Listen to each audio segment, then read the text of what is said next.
Well, hello everyone. Welcome to another episode of Listen to the Vibes. Yes, this is a show all about getting to know people and things that they've accomplished in their life. If they've overcome anything, we just want to take this time to have a good time. And in this world right now, we've got all this crazy virus and stuff going on, and we just need some positivity. And I figured talking to Will Scoville, who's just an awesome human being.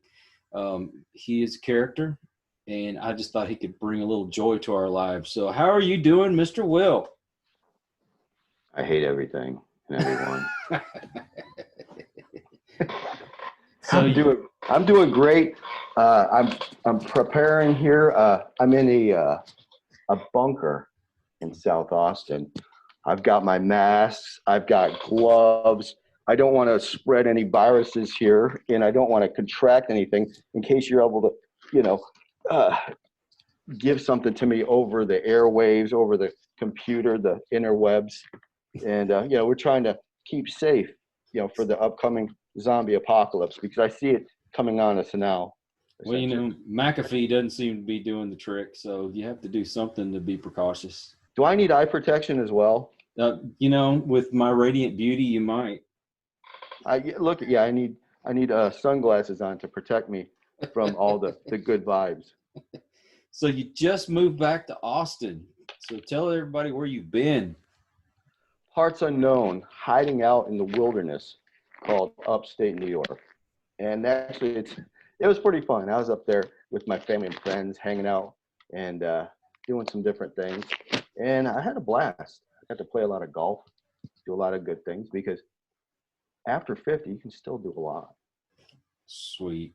You know what? I hit 50 this year, so maybe I need to go upstate New York. Yeah, you'd be rejuvenated. You'd feel really great, especially when you get out there in the country. Well, you're kind of in the country where you live at too. It's not so bad. So a little bit inside, a little bit outside. Yeah. Yeah. So the country did me well. I got up there, played some golf, and my dad actually kind of lives in like the country, like the boonies, out in the woods almost. And I had a blast. Got a chance to do some hiking in the parks near me and hitting some trails and different things. Got a lot of lakes up there. It's just great, man. I miss that stuff. I don't like the concrete jungle so much. Yeah, I hear you. And it seems like they're taking more and more of it away from us every day. All these new malls and warehouses and office buildings. Come on, man, leave us some trees and some grass and, keep the deer flowing around here. Exactly. I love that stuff. I love the outdoors. And the funny thing is, I have a plan.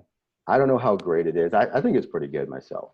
But within about a year or so, I want to get a little piece of property like way out, because you can't get it near Austin because you wouldn't want it anyway, but it's so expensive. You can't do it.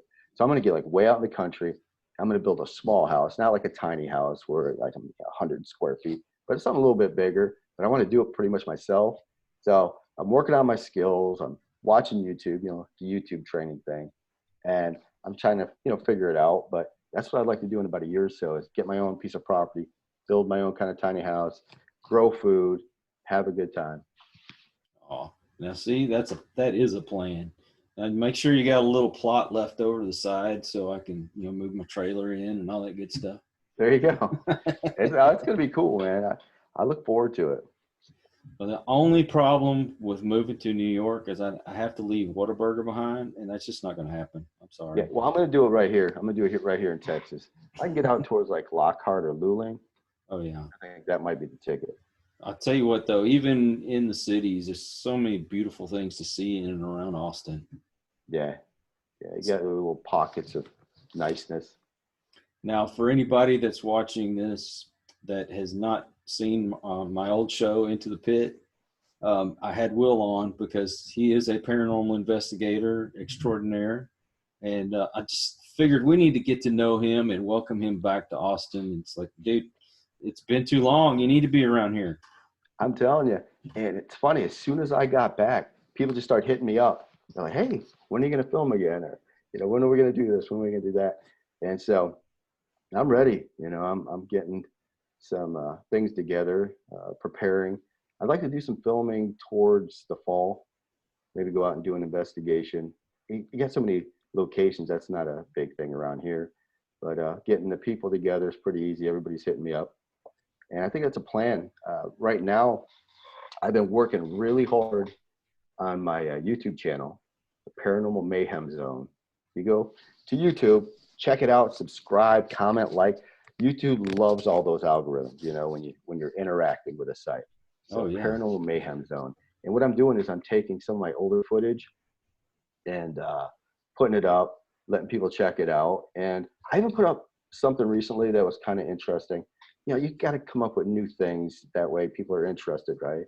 Mm-hmm. So I put up some of my old footage, and I challenge folks that are out there in the paranormal community or just that have an interest or whatever to watch the video and then comment where you see, like, you know, during a spirit box session where you hear something, you know, where you find some evidence or whatever. Just comment, you know, down below, like, you know, 135, I heard a voice say, fuck off, you know, whatever. The reason why I say that, because sometimes it does. So, yeah, so that's kind of a neat way to kind of interact and stuff and see, you know, what you can come up with, you know, as a viewer or as an enthusiast. I think it's kind of fun. Well, as I tell everyone, I love the skeptics out there because it makes us have to be a little more sharper when we're out there doing investigating. Yeah. And so you're a dad, you're an independent pro wrestler, actor, director, you know. Yeah. Man, you've got so many hats. Tell us, I want to hear all about all of them. So you take your time. Well, you know, what's kind of funny is I got started kind of late in life, you know, doing a lot of these different fun things. And we'll talk about the fun things in just a second. But I was in the military, and my last duty station was here in Austin, Texas. And of course, I didn't want to leave because there's so many great opportunities here. The people were great, and so on and so forth. And back in 2006, I got out of the military. I was working at a place, and a buddy of mine, big dude, like big dude, he was like, "Hey man, you know, do you like professional wrestling?" And I was like, "Yeah, of course. Everybody likes professional wrestling. I grew up on that stuff." And we got to talking about it, and come to find out, he was an independent professional wrestler. And then next thing you know, he's talking me into going down there and training. And at the young age of, you know, 39 years old, I mean, that's what everybody does when they're 39, is go to professional wrestling school. But I did, and after wrestling for a short couple months, I got the opportunity to do some fighting and stunt work in an independent feature with Willie Nelson. Oh, wow. Called Fighting with Anger. So I got a chance to fight Willie. Uh-oh. He's a black belt, man. Don't judge me. He's a black belt. But it was cool, man. I enjoyed it, and it was a lot of fun. And the director of the film, Sam he owns a martial arts studio, and that's where Willie got his black belt from. And I started training there and started doing more fighting and stunt work and film and whatnot. And eventually I was like, man, I think I can make my own films. I mean, because a guy once told me, I think it was Brett Mauser, he's a filmmaker down in San Antonio. He was like, if you want to star in a film, make it yourself. Like, yeah. All right. You don't have to tell me twice. I want to star and stuff. Because I ended up starring in some of his independent features down there in San Antonio. Serial Rabbit 3, Serial Rabbit 5, and some other thing. The Green Conspiracy. If you're ever doing a movie and you need the nerdy guy in the background, just give me a holler. I'll be there. How about a nerd paranormal investigator? Actually, you know, when we film this fall, you know, I'll keep you in mind for sure, and we'll get you out there and get you some screen time. I can at least be the guy in the background that's acting like he's doing something, you know. Oh, you actually be investigating, man. I'll throw you in there and let something attack you, throw a brick at you or something, you know.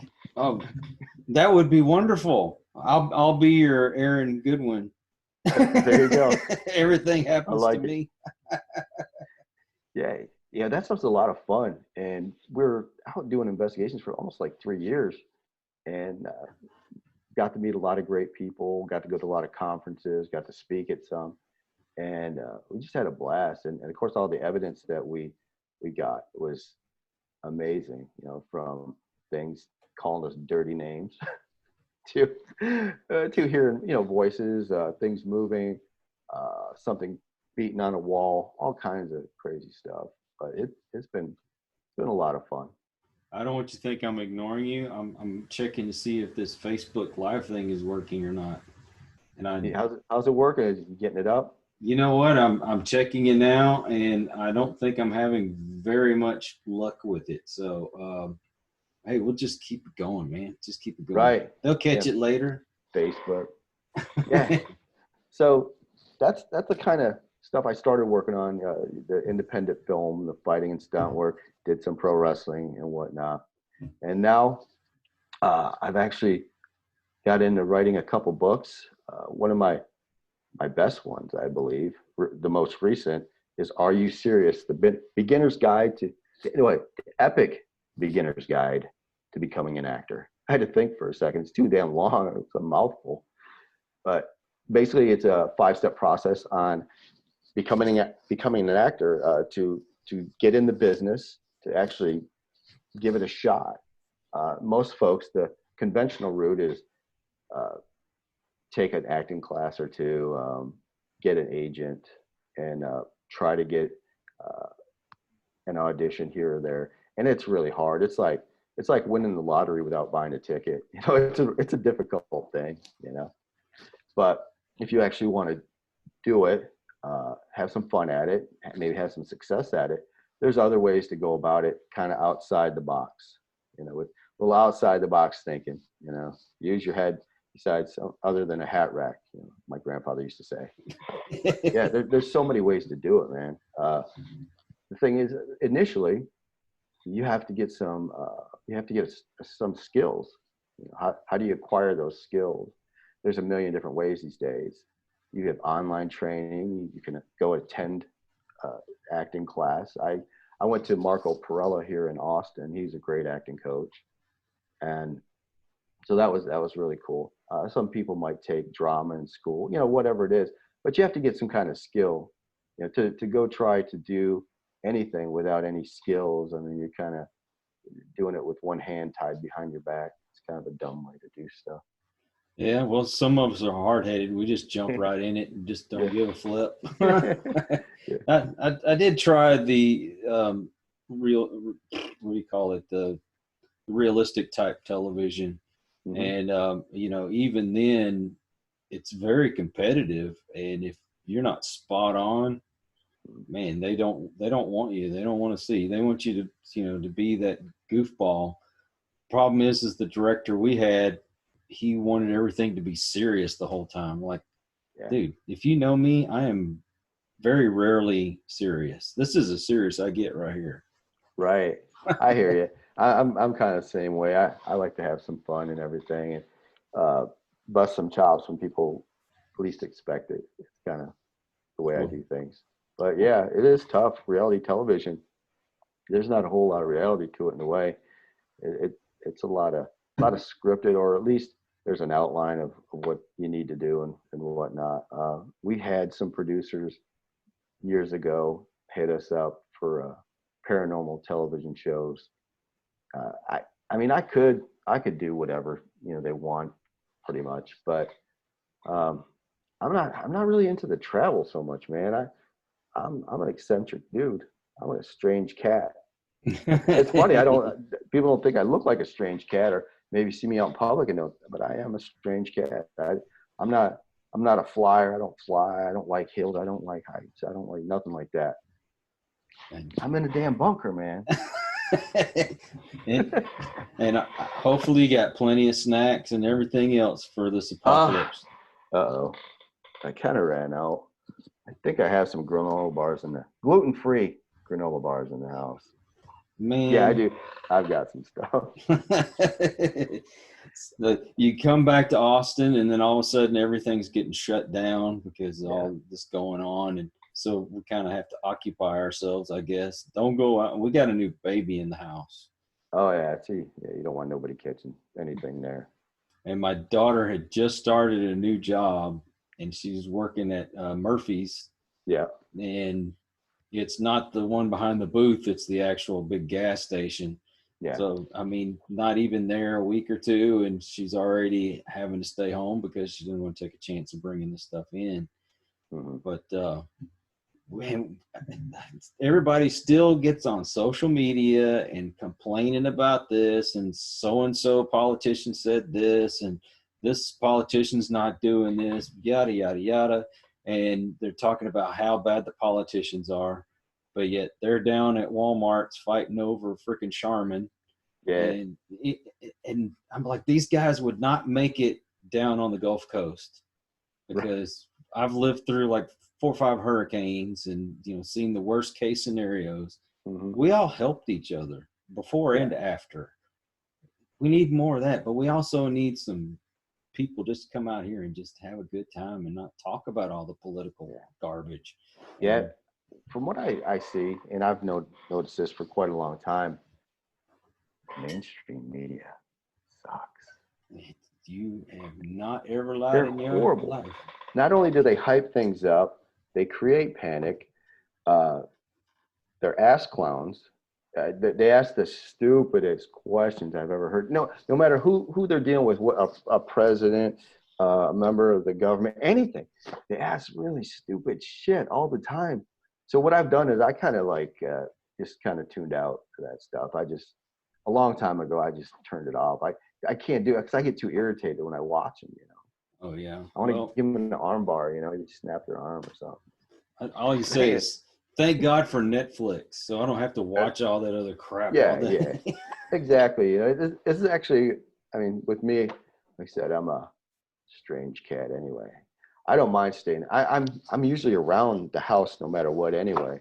I go out to, you know, do some work or go for a hike or, you know, that kind of stuff.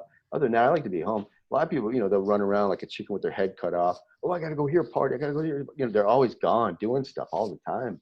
Mm-hmm. You know, get home, get to know their family a little bit. Not a bad thing, you know. See, if should have been growing stuff in their backyard, they'd have some food. You know, like there's food out there and stuff. Even at, you know, these jobs and stuff, companies are taking care of their people. They're giving them extra sick time. They're giving them money, all kinds of, letting them work from home. It's a great time. Well, you know, with some of these restaurants that are closed right now, they are letting, you know, the drive-throughs, people come to get food that way. But then there's the other ones that they can't open their doors because if you have, I think it's over 10 people now, they charge you $1,000 fine. Yeah, they're afraid. I think what it is, they're afraid that they'll have an orgy if they get 10 or more people. You know, they're kind of afraid of that. People might actually get to know each other and have a good time. Yeah, I've been doing good. My family's been doing fine. So, yeah, we've got all the food we need and no problems. You know, I think everything's going pretty good. There's a lot to look forward to. You know, regardless of what happens, I think everything's going to be good in the end. You know, I got projects to think about. I got things to work on, man. It's a great time.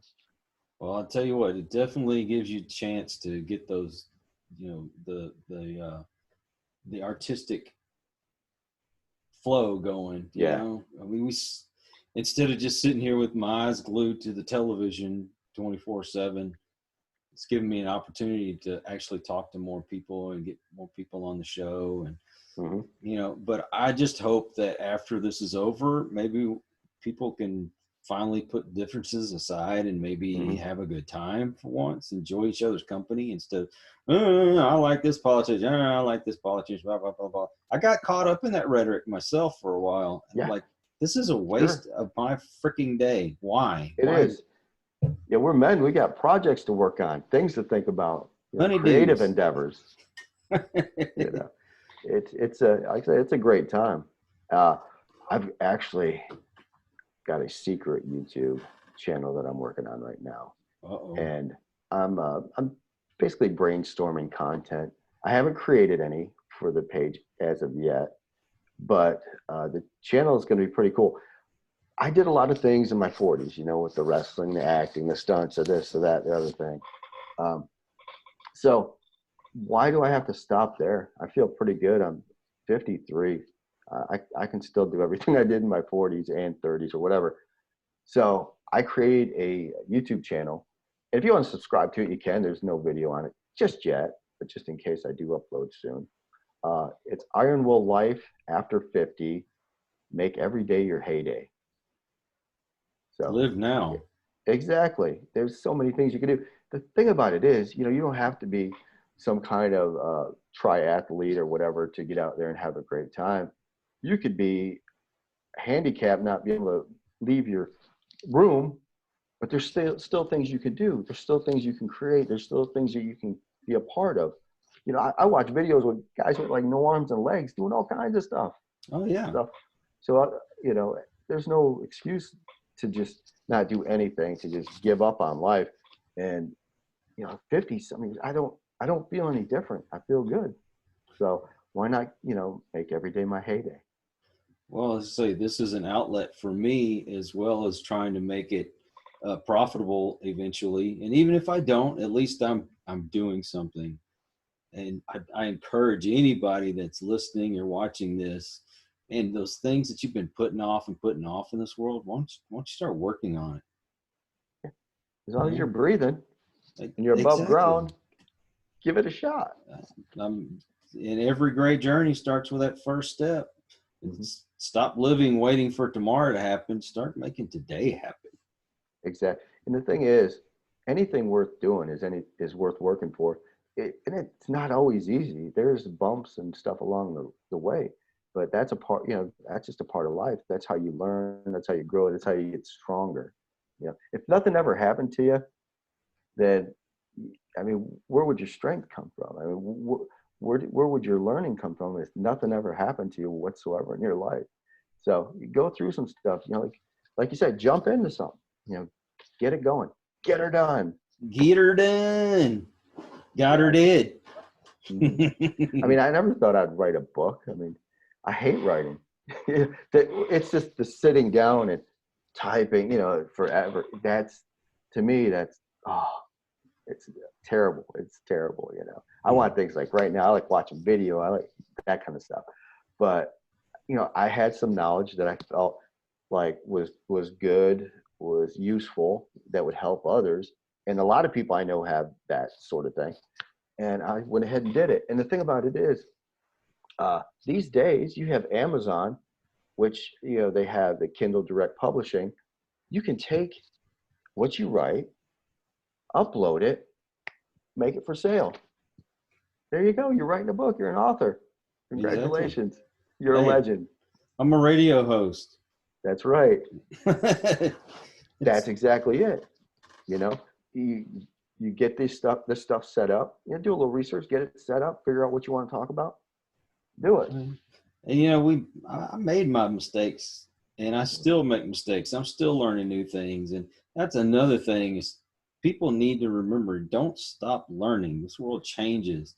You remember the old hand-drawn cartoons from when we were a kid, and now everything's done on a computer, and that's changing and evolving all the time. Yeah. I just need to learn how to edit. Oh yeah. I had to teach myself basically. I taught myself a lot of different things. Graphic design. When it comes to any type of book project or film, this, that, or the other thing, I do all my own graphics. So the posters, the thumbnails, this, that, promotional type stuff. Oh, nice. I did all myself. I use Photoshop for that. And then when it comes to editing video, which takes forever, I use Final Cut Pro 10 and just, bang it out. It takes hours. Like the last video that I put up on YouTube probably took me about 9-10 hours to edit, for a YouTube video. So yeah, it takes a while. And, you have to do it during your off time and this, that, and the other thing, but you just got to get it done. But the less going out, running around and all this other crap that you do, you can actually get some projects done. I know people like to socialize and different things, and that's fine or whatever, but man, there's so many things productive that they can get done because you go out and party and things like that all the time. 10 years later, you're kind of scratching your head and stuff and thinking like, I haven't done nothing. I don't feel accomplished. Oh man, get some projects done. You can party, here and there, but just if that's your life, that's tough. Because you'll literally waste years and years. This is coming from a guy who liked to party a little bit. So. I spend the first part of my life, that's all I seem to want to do. I live for that beer or that whiskey on the weekends, or even for a while I got to be after work. And yeah, why? I just wasted my money for what? To make myself feel miserable the next day? Yeah, that's the thing, especially if you party on say Friday night, you put in a hard week's work, you go out party on a Friday night, you get a little carried away. Next thing you know, you're getting home at 3, 4 in the morning. You're not worth a shit on Saturday because you feel bad. And then Sunday, you're tired.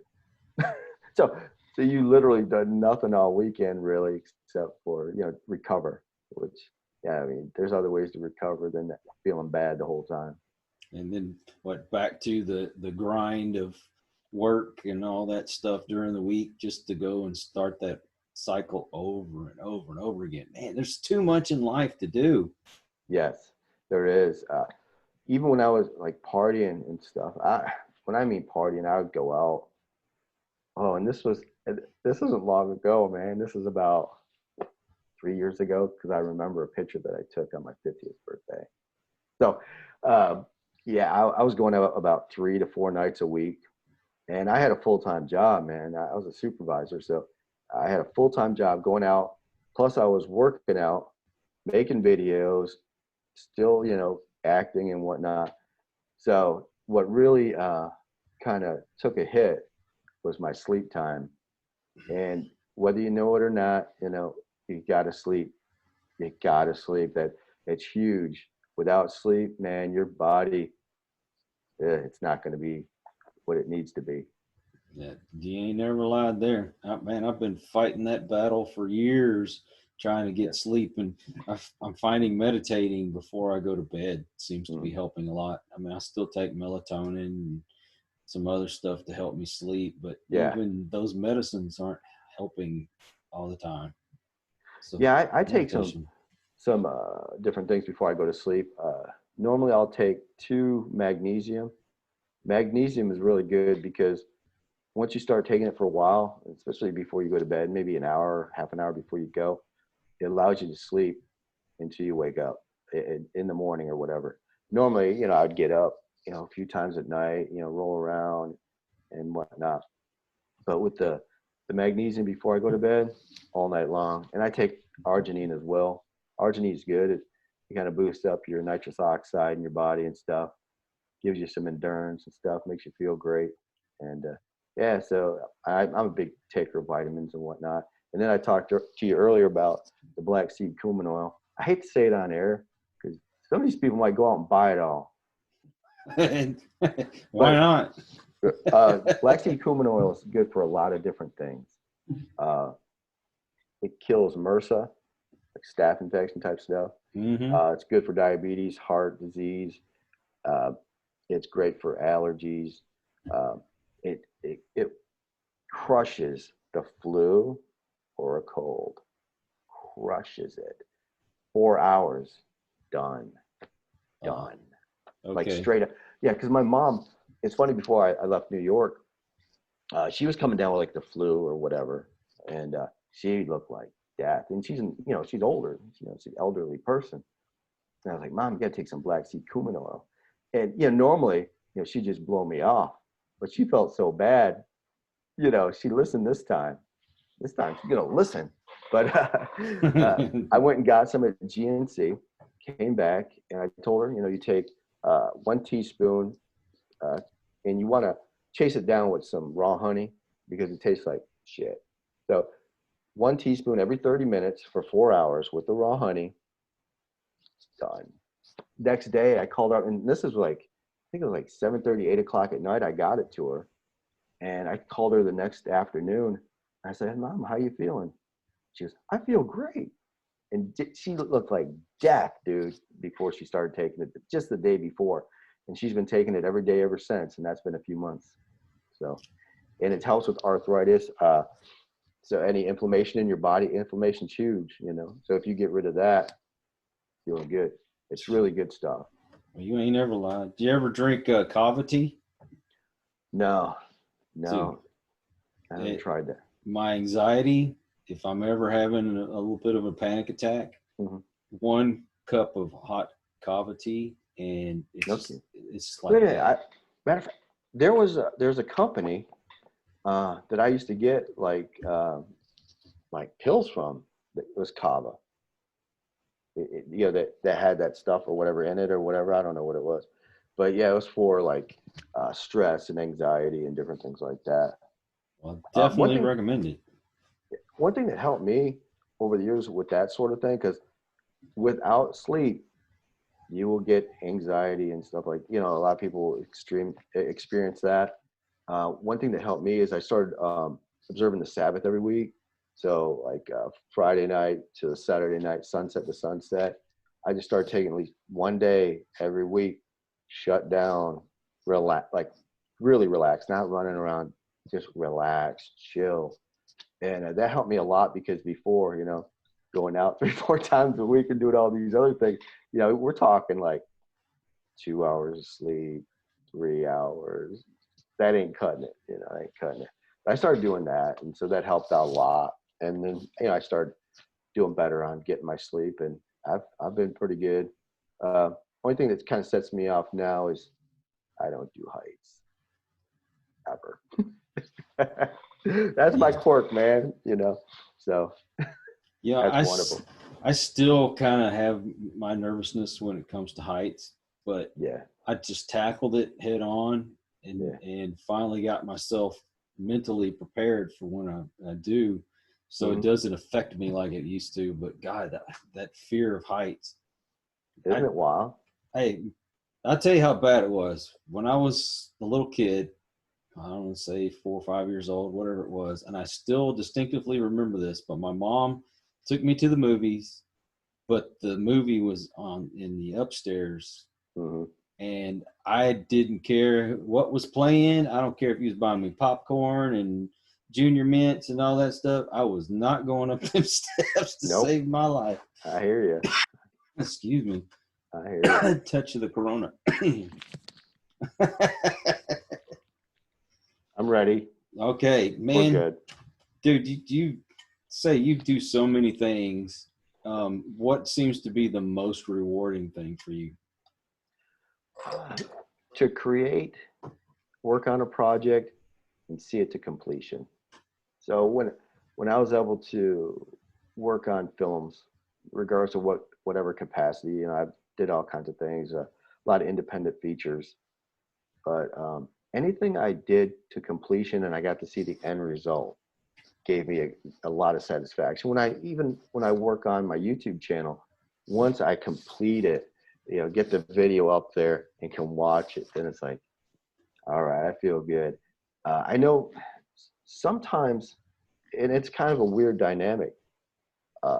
There's friends that I have and whatnot. They're very creative people.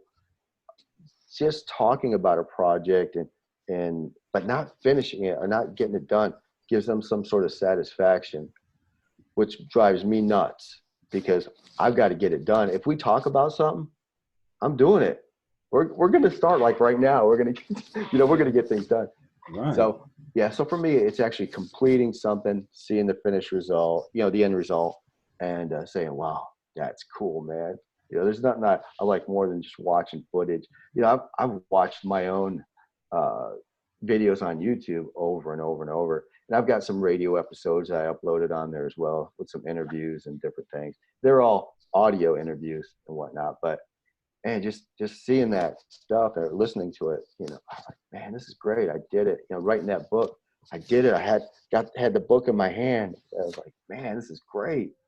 So completing projects is my thing. You know, I really like that. I get a lot of satisfaction out of it. And if you're like me, whether it's a success or not, just knowing that you went and you did it, that Yeah. was satisfaction in itself. Yeah, it's great. It is knowing that you did it. Now you're a legend. I am legend. Exactly. I am stuck at home with Yeah. 20-something-year-olds. I'm in a bunker. leave the door open. I might sneak down there and stay at your place. I know, right? It's crazy. We got this bunker here. It almost looks like a garage. It almost looks like. But yeah, it's a great place to work on the computer and whatnot. Yeah, but I'm getting ready to move into a new place here. Basically, what happened was I went up to New York. I was there for over a year. So coming back to Austin, I had to start from scratch, folks. 53 years old. Look, I'm looking at my watch, like it tells me the age, my age. But no, at 3 years old, I basically had to start over again. So when people, are whining and crying about their age and what they can or what they can't do, man, starting over. And you know what? Oh, It's working out well. well, I Great. hear you. I love new beginnings. I used to move around a ton as a kid. We used to move all the time. And every time I moved to another place, I went to a new school, new friends, this, that, and the other thing. It was like an adventure every time. It was starting out fresh. So it ain't nothing to me. I mean, Well, piece of cake. you still have a support system around here. So, if Yeah. you need someone, all you got to do is, holler. Don't ask me to help you move. That ain't going to happen. Fortunately, we don't have much to move. It's pretty easy. I specialize in manual labor, so it's not too bad. I'm good at moving things around and whatnot. It's Yeah. funny. I actually take some of those opportunities when I'm doing anything manual. Like when I was up in New York, I was working with my brother a bit, and we're seal coating driveways and different things. He took that business over from my dad years ago, and I was like, I want to work with my brother. So went and did that, and it's physical stuff because you're out there and the sun's beating down on you. You're on a flat top driveway. It's hotter than hell. You're moving stuff around, picking that stuff up. You got to hustle because it's drying quick. I love that stuff, And it's funny. We had we had some of my nephews and nieces around, and they're in their 20s and whatnot, and they're dying.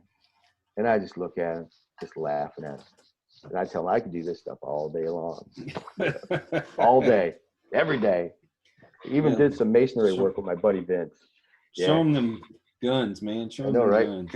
Yeah. So I did some masonry work with my buddy Vince too for a couple of weeks, and that was a lot of hard work. Running the jackhammer, throwing blocks around and things like that. But I use that as a learning experience, a workout. You can think of it a lot of different ways. A lot of it's your mindset. How do you perceive stuff? How do you take things in? Because you can look at a situation. One person can look at a situation, say, "Oh man, it's awesome. This is great." Another person look at it like, "Oh, this sucks." It's how you perceive things. How do you react to stuff? What's your attitude towards different situations? You got to be positive. If you're not positive, you're negative. You just get lost. Sometimes you get into that mode and you just feel sorry for yourself, and the world's coming to an end. Blah blah blah blah. You know what? I've lived that too much in my life, and it's like, I've been dealt kind of a bad hand, but that doesn't mean I had to stop. I just had to focus on doing something else. I can't do the physical labor that I used to, but I'm trying to dust off all the cobwebs up there and see if I can get that thing working again. Yeah, exactly. Like I said, as long as you're still breathing and you're above ground, options are limitless. Oh, my kids are ready to pull the plug, and I'm not even on the machine yet. So I know, right? Yeah, it's funny. Kids are funny. I've got 2 older daughters and some young boys. They're twins, and it's the dynamic there. The older kids, they're off doing stuff with their friends. They're running here and there, whatever. The younger ones, I see them all the time, and they like to hang out. I love it when kids are younger. They like to hang out, spend time with you. As they get older, they do whatever. Yeah. I'm done with you. One cool thing about being in upstate New York for a while was that's where all my family and friends are from. That's where everybody's from. And so I'm up there with my mom, my dad, stepbrothers, stepsisters, cousins, aunts, uncles, friends, everything. And the crazy thing is, being in a small place like I'm from Fulton, New York, which is a very small place next to Oswego, which is by Lake Ontario and all that stuff, and near Canada. Um, it's a very, very small town, and like every weekend you have birthday parties, things to go to with relatives. Relatives are coming over to eat. They're hanging out. We're having card night. We're going golfing. It was cool, man. That was cool stuff. It's spending time together. And one thing that was kind of neat, I always step back and look at things, just kind of look at situations and people and stuff. And to see like my younger nieces and nephews and everything coming in, as like young adults, in their 20s and everything, and watching them grow. And now they're like able to do things, they can fix a car, they can do different things. It's like, wow, I remember when they're younger, they can do anything. They're just a goofy kid, but man, it's wild to watch. They actually know some stuff now. It's crazy. That can be dangerous. I know, right? Yeah, they got some skills now, and they're making decisions like a big person. Oh, they got the big kid pants on now. Yeah. It was pretty neat, And then there's issues too. I mean, when you spend more time with your family, and you find out things that are going on, some good, some bad. One of my nephews battling addiction, and yeah, that was pretty tough, man. Yeah, I mean, it's kind of an odd story in a way, but uh, I get a call from my sister, and my brother was conferencing too, and he was on there too, and basically my nephew, he was in jail. He was high, he was. I can't remember what the hell he was. I think he was taking Molly or something like that. But he'd been trying to kick it for quite a while, but had a fight with his girlfriend, went and got high again, and he'd been up for about 3 or 4 days. He was up for days, and they arrested him and whatnot. And she asked me if I'd go pick him up, and it was like about 11:30 at night. And the next day, I had a video audition. I was going to be doing an audition. It was actually a voiceover thing. Good paying thing. Like paid if you got the gig, it was about $1,000 a day, and I think it ran for a few weeks. Nice. And that's a lot of money to me, man. So, but I went and picked him up, and and see, before that, I never really spent like any time with this kid, and he's high, he's not in his right mind, and he ain't no little kid. This dude, he's like about 6'1" or so, and he probably weighs a good 235, and he ain't fat. He's a big kid. And so I get him in the truck, and mind you, he walks out of the police station in his bare feet, a blizzard outside. It's like 20 degrees out. He walks through the park with bare feet. Didn't even faze him, and he's like twitching and all kinds of stuff, not making any sense. And so, yeah, I can take care of myself and everything, but you got to watch. I had to watch what the hell was going on here. I don't know he's going to try to eat my face off. What is he going to do? Because he's gone. But it was a trip, because I drove him around for 4 hours. Oh, wow. Yeah. And then his mom said that what happens is he'll get sleepy. And then when he sleeps, he'll sleep for a couple of days straight. He's out. So I drove him around for about 4 hours, and here he is reeling. He's like getting these different panic attacks, and like his body's not going through rigor mortis, but he's having these different things where his legs and stuff is cramping up, and he's like, like, holy crap. And here I'm driving around in a blizzard at night, But I ended up taking him back to my dad's house. Well, I was staying there for that time because I was helping my dad. And man, it was tough. He finally went to sleep, and he slept for a couple of days. He woke up maybe once during that time. And and the funny thing is, once he woke up, he was coherent again, and he was nice, calm kid, So He went through some like outpatient type stuff and like therapy or whatever the hell it was. And what we decided to do is keep him very busy all summer long. Oh yeah. And so he was sealing driveways and different things with us and doing some work with my brother and whatnot. But we kept him busy all summer long. And the thing about it is, he's a great kid. He's a smart kid. He knows shit. Like if you say, hey, Drew, man, go hook up that trailer and do this, that, and the other thing. All right, he'll do it. Hey, could you fix that? Okay. Could you go do that landscape over it? Yeah. He can do all that stuff. He's super talented. And so it is actually a pleasure working with him all summer because he's not a slacker either. When he's out there working, he's very meticulous. He's proficient. Pleasure. And now he's doing great. I never made that audition the next day. But you know what? I don't give a fuck. That was worth it. Fuck it. That was worth it. Yeah. My nephew's definitely worth it. Any day. Every day. So yeah. It's there been that one thing it seemed like was a big hurdle in your life that was hard to get over personally? A lot of things. Hey, we got stuff come up all the time, whether it be a financial or physical or anything. As a child, I had rheumatoid arthritis. That's like, as a baby, they didn't think I was going to walk right or whatever after that. I did. I walked just fine. I can run. I actually ran a marathon in, I think it was 92 or 93, the Austin Motorola Marathon. So running wasn't a problem. But I come across hurdles all the time. These days, it could be a financial hurdle.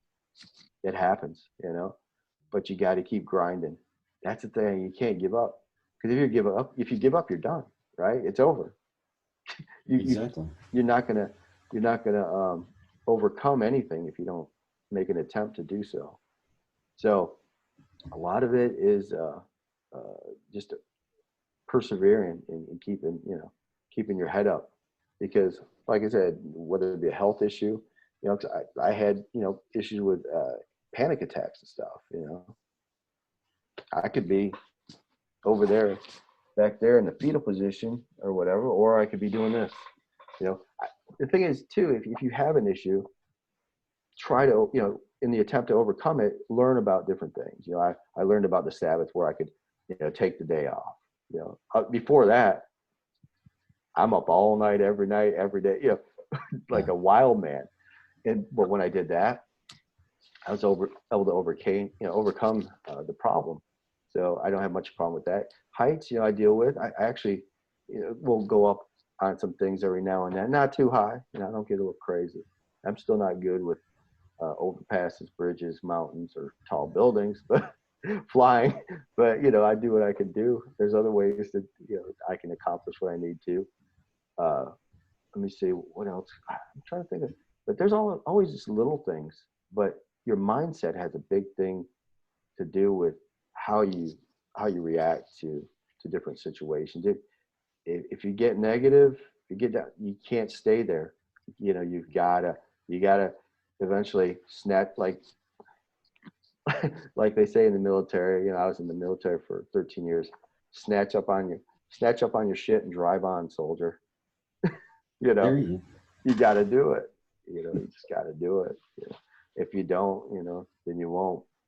So was that something that was just kind of like ingrained in you, or did something snap one day and you said, you know what, I'm going to keep pushing on? Well, most of my life, I've been like pretty positive. I've always been a cup half full sort of guy. But obviously there's times where you're going to be a little bit negative. When I came back here, I could actually use all this stuff, lately as like kind of a motivation sort of thing, or a testimony of overcoming. When I came back, I didn't have nothing. I had, let's see, $500, $600 maybe. That's funny because I spoke to my buddy back home. He's, oh man, you just go get an apartment, this, that, and the other thing. I said, so what fucking planet are you from? Not everybody has, 10, 15, 20, 30, 50 grand laying around. Most folks live paycheck to paycheck, hand them out, whatever, for one reason or another. Because obviously money's important. You got to buy stuff, whatever. But yeah, it's never been the deciding factor on things that I do in my life. So coming back, like I only had, a few $100. And fortunately, I've got friends, that's one thing. It's good to have friends. It's good to have friends. You don't want to be, always be an army of one. It's good to have some people that can help you out from time to time. So a friend let me stay with them for, a little bit, and it's like I'm doing now. And that was huge, because without that, I'll tell you what, this is probably like the lowest time I've been in a long time. About 3 or 4 weeks after being here, I hadn't scored like a job yet, because I'm just coming back. It's like, hey, here I am. Mm-hmm. But so I didn't have a job yet. I'd been applying and whatnot, and I got something set up. But we start a job, you're not going to get paid until a week or 2 weeks later.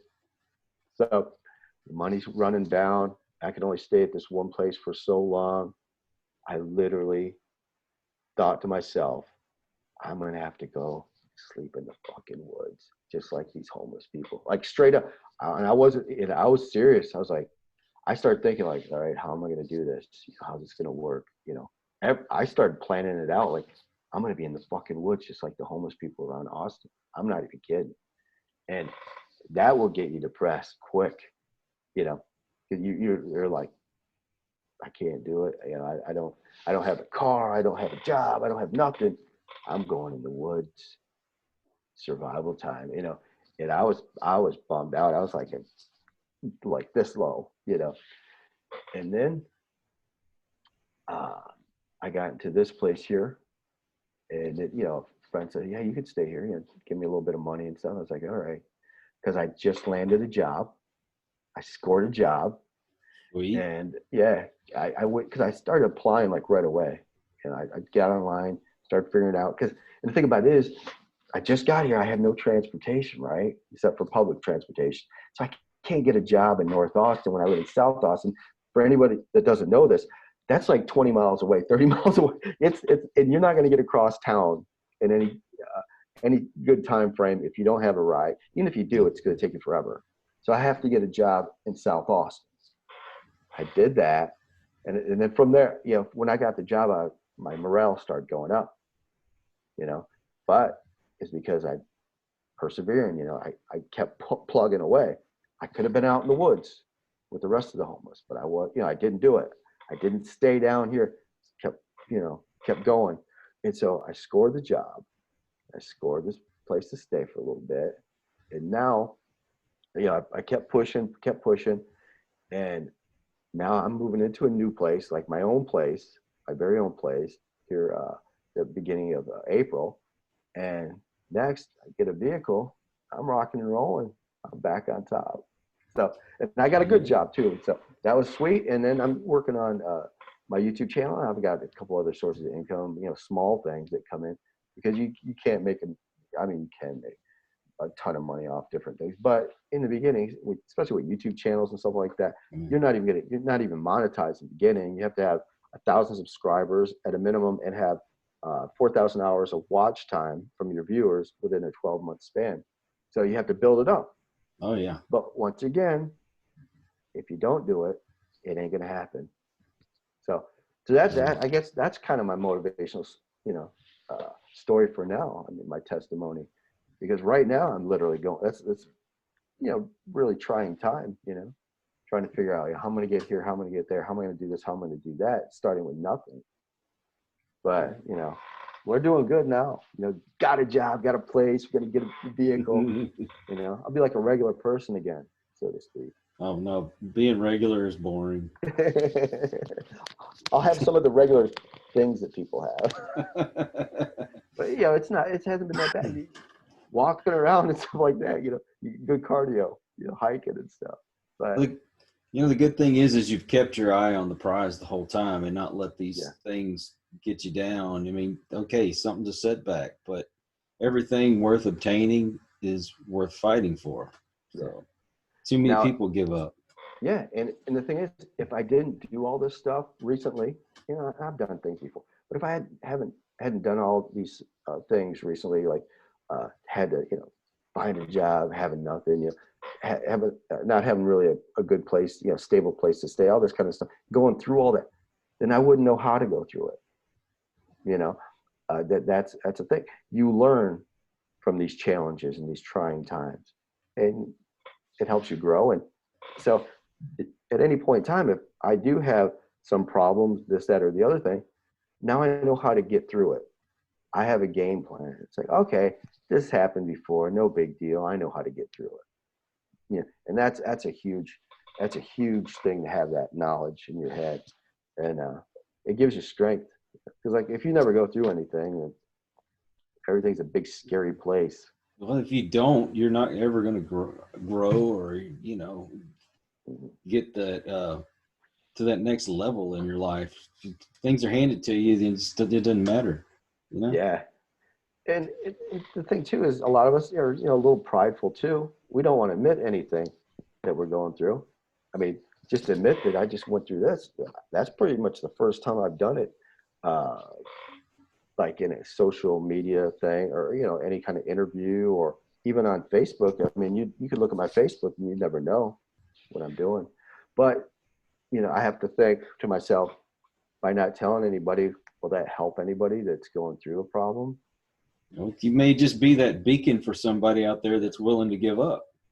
That's why I encourage people to come on and, just tell your story. And, you don't have to be, the best actor in Hollywood to be a success. You don't have to be Mark Cuban and be a success.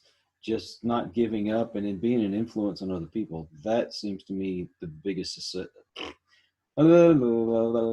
success in the world. Yeah, exactly.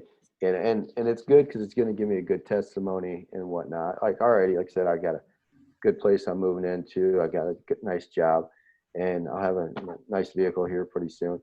And the cool thing about it is, I've got my plan, and it's actually, instead of derailing me, it's actually helped, because I want to get that small place out in the country. And, I'm a veteran, so I'm going to have my VA loan. I'll be able to use that for the land and some materials or whatever. And I'm actually going to be able to do these things, because the job that I took is at a home renovation center. Okay. So I'm actually learning all the tools, all the different processes on building and those sort of things, which will help me in my little homestead thing that I'm going to work on. So it's all part of the plan. It's going to happen. I already know it's going to happen. Because I could have took other jobs. It's not like I just had like one job that I could do and that was it. I had a choice of different jobs and whatnot. And I'm like, no, this one's going to fit in with my plan real well. If I can score a job here, I can learn, some of those skills that it's going to take for when I'm building some small houses and stuff. Tiny homes. Yeah, exactly. I think that's kind of the way to go. Grow your food, live in a place that you built, do some work around your area. If you want to have some animals, that's fine too. I'm not big at taking care of animals too much, because I'm always, I like to do things. It's hard for me to be tied down. It's like, oh, I got to go feed the animal at this time. I might be out doing something, taking care of some business. So it's hard there. But as far as growing some food and different things, I can do that. Hey, it'll be a lot of fun. As long as there's a Whataburger open, I got it made. Right. And I like to get out in the sun too. I like to be outside, outdoors. I'd go on a lot of hikes. That's my thing. I don't do a lot of running anymore, but I could if I wanted. But I really like hiking instead, going out into the woods and even going around nice neighborhoods. It just makes you feel good. It really does. Getting that, that sun beating down on you, it's awesome. It keep you in shape. So I love hiking. My favorite spot was going to the dinosaur tracks out there on San Gabriel. Uh-huh. Oh my God, it's awesome, because you feel like you're kind of disconnected from the rest of the world. Yeah. Your cell phone doesn't want to work while you're out there, and then you got beautiful water. And yes, you can swim in the water here in Austin. Hallelujah, hallelujah. It's awesome, isn't it? Yeah, it's great getting outdoors. You know, the fresh air. It's beautiful. And when I was up in New York, that's the thing. You know, we're in the country, so we got those nice breezes, and it's like the trees filter the air, and it's oh man, it's Oh, just gorgeous, well, gorgeous. you have to get back to nature to get that balance back in your life. Yeah, it's weird because like big buildings and concrete, it makes me feel like on edge. I don't Yeah. feel right. I'm not good with concrete jungles. If I go and I visit and I'm there for a couple of hours, I'm okay. But then after a while, it's like, I'm ready to get back to where the trees are at. Yeah, I do. And when I was up in New York, there was a lot of hiking trails up there. It was gorgeous, especially in the county that I was in. I'd go to the Great Bear trails and stuff, and those were beautiful. They take you down by the Oswego River. Oswego River goes down through uh, the area I live in. It goes out to Lake Ontario. It's cool. There's so many bodies of water out there in central New York. It's just gorgeous. And playing golf, oh man. One thing I like about golf is the beauty of the landscape. It's amazing. You're out there, everything's manicured and gorgeous. It's like, oh man, this is heaven. Man. Beautiful. Okay, so you're a dad. How bad are the dad jokes getting? Dad jokes. Oh man, I don't know. I don't know. I don't Well, have any dad jokes. come on now. You got to have dad jokes. I don't, because you see, I think of myself as a young man, so I don't, even though I am a dad, my kids, are older. I don't know. I don't have any dad jokes. I'm like a young guy. Well, see, I'm a grandpa, so See that? I'm older than you, and you're the grandpa. exactly. Well, when you got little ones around, you have to Yeah, learn all the clean jokes, and they always end up being some stupid dad joke.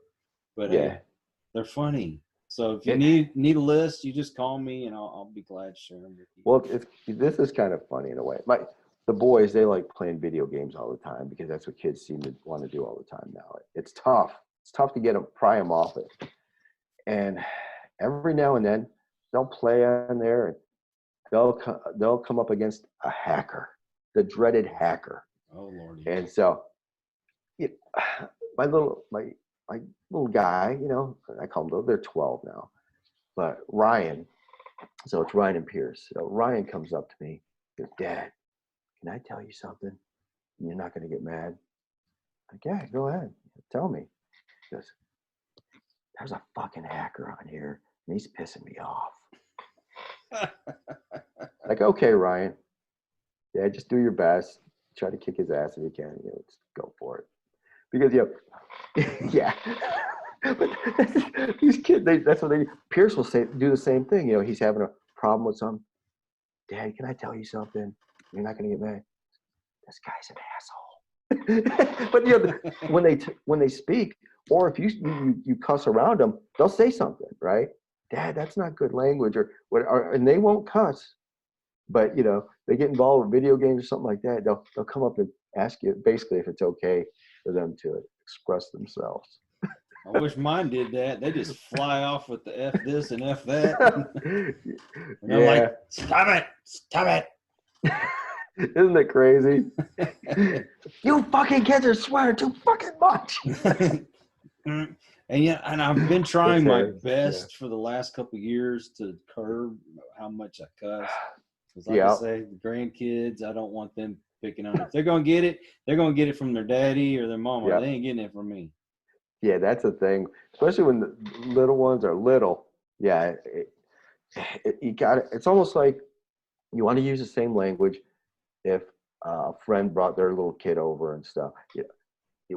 How would your language be around them? It's like, man, it's so hard because it, for lack of a better word, I mean, that's when I'm passionate about something, I'm gonna cuss.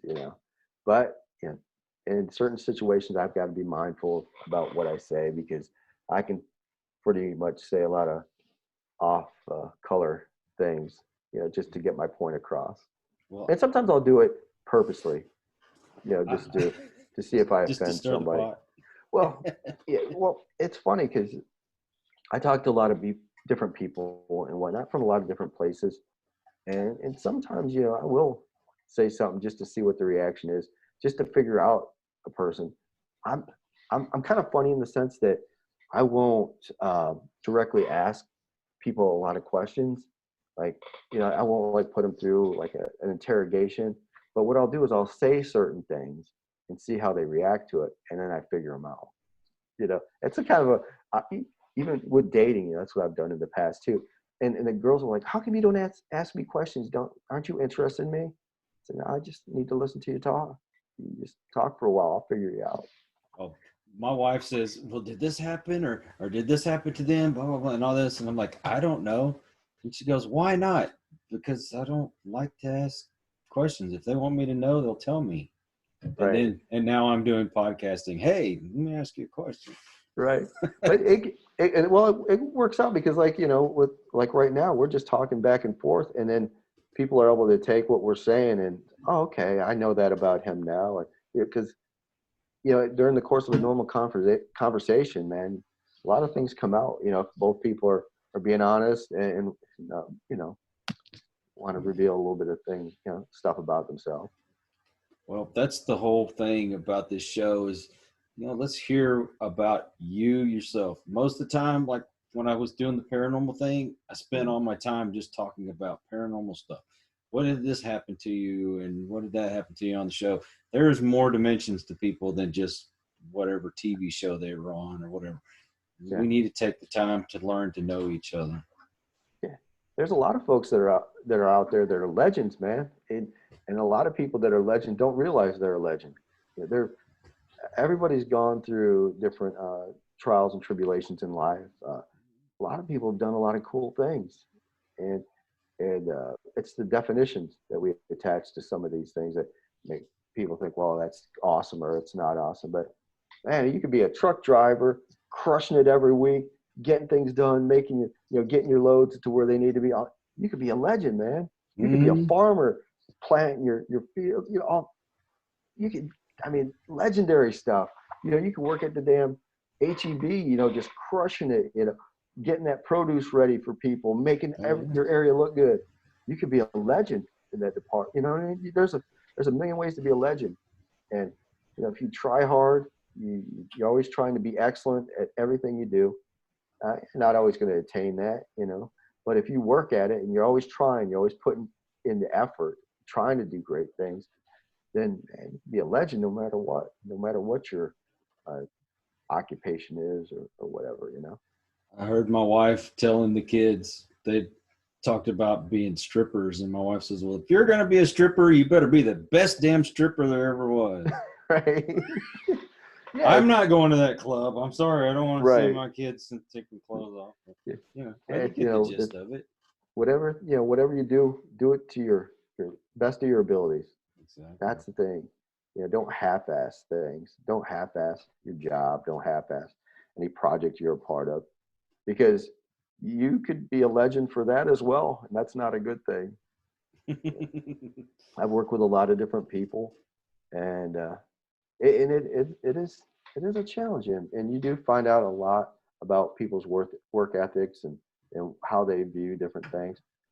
Actually, one kind of thing that I've got a chance to do recently, I worked with a kid, and I think he's on the autism spectrum. Really? And the funny, I wouldn't say it's funny, but there's people that I work with that get on this dude's case a lot of times. Here's a kid. They don't like him. He's arrogant with customers. He focuses on the wrong things. He says inappropriate. He's a difficult individual. But if you just stay at a basic understanding about him, that's what you'll think, that he's like, shit, I wish he would get the F out of my area. But if you try to learn him, because I watched a video a while back on this guy who has autism, and he was the same way. He seemed arrogant to people. He was hard to deal with. He had all these different things, but it's because he was on the spectrum. So these folks at work don't know this. So now I got to actually clue them into, hey man, don't give them a little bit of a break. You don't have to, like go easy on him as far as his work. Make sure he does a good job, but you don't want to be mean to him. You know what I mean? You don't want to say shit behind his back. You don't want to go to other people and say, hey, he's coming to your department. You don't want, this is how you need to handle him. You can't do that kind of stuff because he does, have, he's a little bit different. So you take that in consideration and then you try to look for his strengths. What is he good?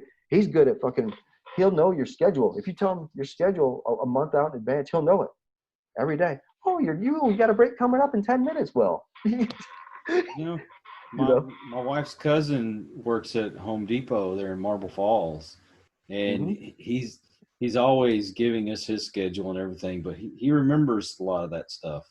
Yeah. He forgets he asked me the same question 5 minutes ago. But I mean, for like the schedule, okay, I'm working this day. And you want me to send you the schedule? But but he is a hard worker, and everybody knows him. Everybody loves him. It's like walking around with a rock star when I go to visit. Sure.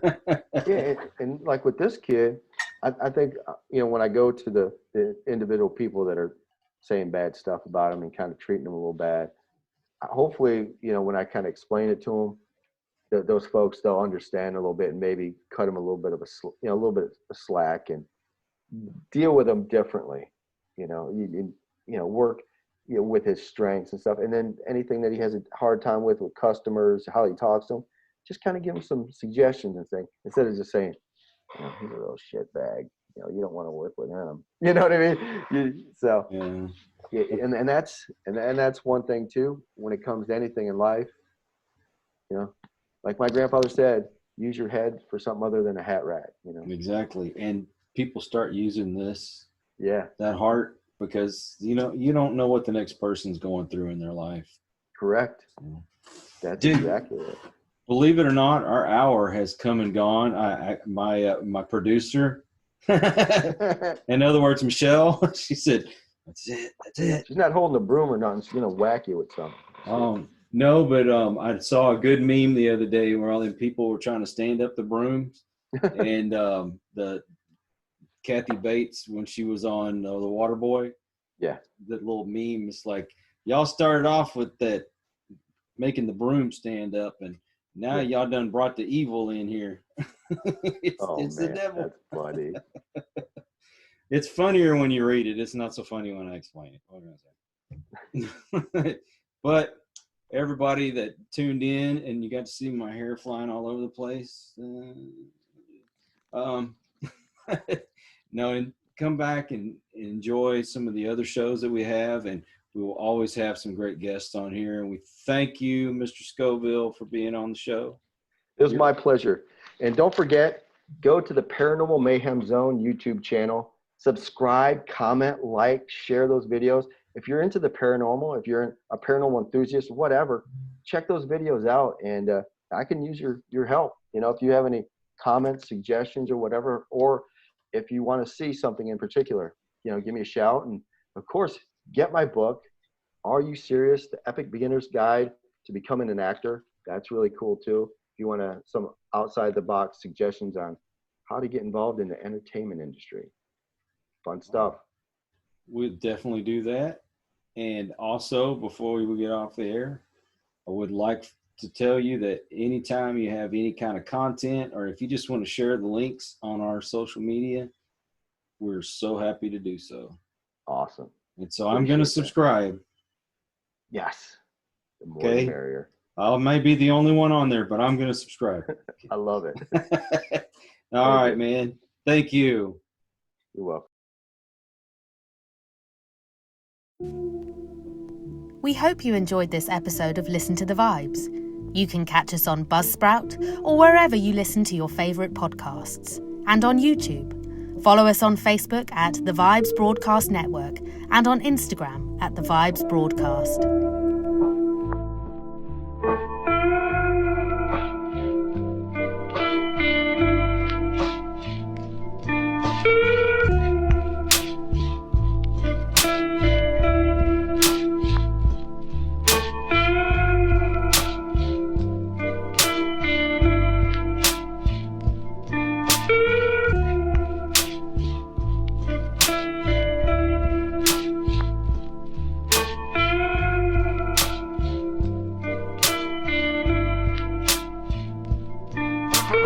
brass.